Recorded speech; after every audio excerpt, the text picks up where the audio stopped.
Masalah kurangnya kesedaran tentang kebersihan dalam kalangan pelajar universiti semakin ketara. Perkara ini boleh menjejaskan keselesaan dan kesejahteraan pensyarah dan pelajar-pelajar yang lain di dalam kampus. Sikap pelajar yang sambil lewat terhadap kebersihan menyebabkan persekitaran tidak selesa dan harmoni. Oleh itu, tujuan program ini dilaksanakan adalah untuk mencegah masalah kebersihan serta meningkatkan kesedaran pelajar dalam menjaga kebersihan di kawasan universiti. Seterusnya ialah pengenalan.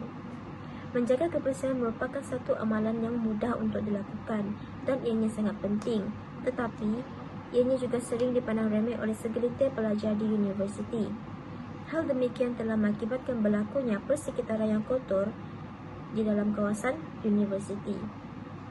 Kita perlu tahu bahawa kebersihan merupakan cerminan diri dalam kita mendisiplinkan diri dan bertanggungjawab sebagai seorang pelajar di universiti.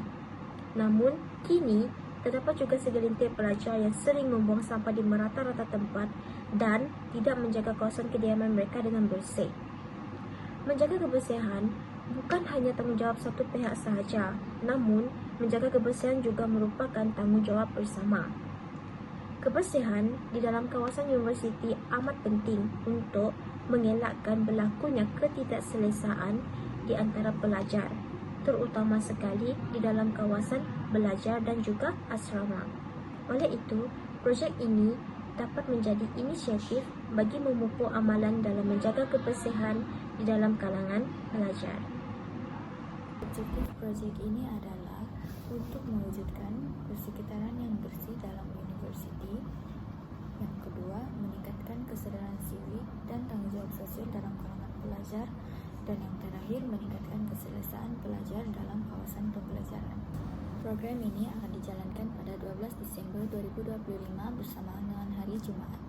Ia akan dijalankan di STOL Fakulti Pendidikan Bahasa dan Komunikasi. Seterusnya, saya akan membentangkan tentang tentatif program bagi aktiviti pembersihan ini. Program akan bermula pada jam 8 pagi di mana pelajar akan berkumpul dengan kumpulan masing-masing.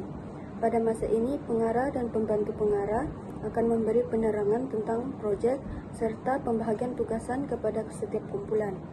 Seterusnya, pada jam 8.45 pagi, setiap kumpulan akan menyediakan peralatan serta keperluan lain.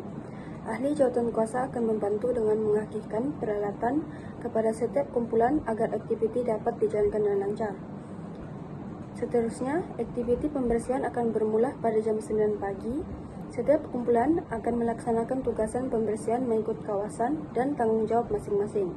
Akhir sekali, pada jam 11.30 pagi, aktiviti tamat. Semua ahli kumpulan akan menyimpan semula peralatan yang digunakan dan bersurai, selepas memastikan kawasan dalam keadaan bersih dan teratur.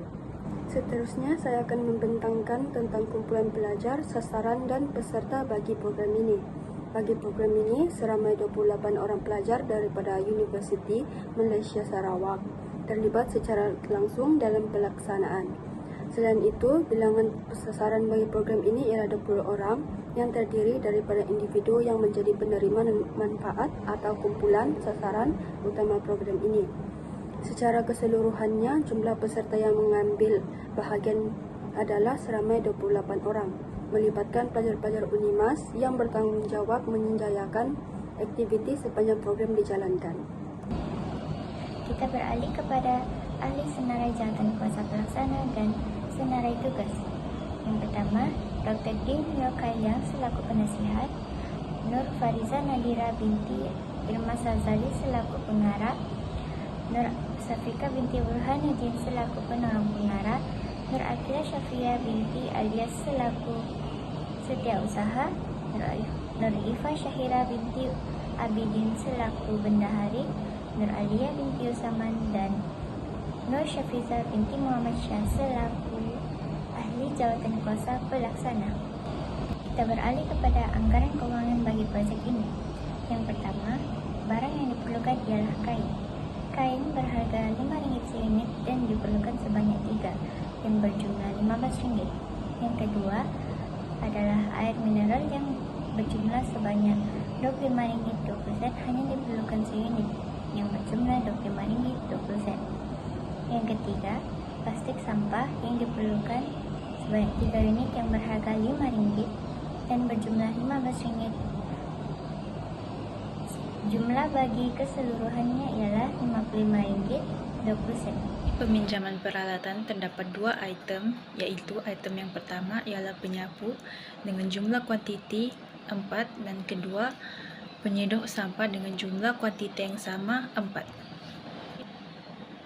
Sebagai penutup, kami berharap agar pelaksanaan program ini dapat membentuk sikap tanggungjawab dan keprihatinan dalam diri setiap pelajar agar kebersihan kampus sentiasa terpelihara demi mewujudkan persekitaran pembelajaran yang lebih selesa dan harmoni. Terima kasih.